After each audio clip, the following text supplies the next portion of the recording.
ರಾಜ್ಯದಲ್ಲಿ ಆಡಳಿತಾರೂಢ ಕಾಂಗ್ರೆಸ್ ಸರ್ಕಾರ ಸರ್ಕಾರಿ ಅಧಿಕಾರಿಗಳಿಗೆ ಆತ್ಮಹತ್ಯೆ ಭಾಗ್ಯ ಕರುಣಿಸಿದೆ ಎಂದು ಆರೋಪಿಸಿ ವಿಧಾನಸಭೆ ವಿರೋಧ ಪಕ್ಷದ ನಾಯಕ ಆರ್ ಅಶೋಕ ಹಾಗೂ ವಿಧಾನ ಪರಿಷತ್ತಿನ ಪ್ರತಿಪಕ್ಷದ ನಾಯಕ ಛಲವಾದಿ ನಾರಾಯಣಸ್ವಾಮಿ ವಿಧಾನಸೌಧದ ಮುಂದೆ ಇಂದು ಪ್ರತಿಭಟನೆ ನಡೆಸಿದರು.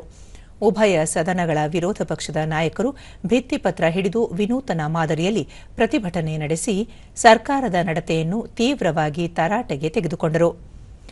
ಈ ವೇಳೆ ಆರ್ ಅಶೋಕ, ರಾಜ್ಯದಲ್ಲಿ ನಿಷ್ಠಾವಂತ ಅಧಿಕಾರಿಗಳು ಕೆಲಸ ಮಾಡಲು ಸಾಧ್ಯವಾಗದ ಪರಿಸ್ಥಿತಿ ನಿರ್ಮಾಣವಾಗಿದೆ. ಇದರಿಂದಾಗಿ ಸರಣಿ ಆತ್ಮಹತ್ಯೆ ಪ್ರಕರಣಗಳು ನಡೆಯುತ್ತಿವೆ. ಹೀಗಿದ್ದರೂ ಈ ಸಂಬಂಧ ಗೃಹ ಸಚಿವರು ಹಾಗೂ ಮುಖ್ಯಮಂತ್ರಿ ಚಕಾರವೆತ್ತುತ್ತಿಲ್ಲ.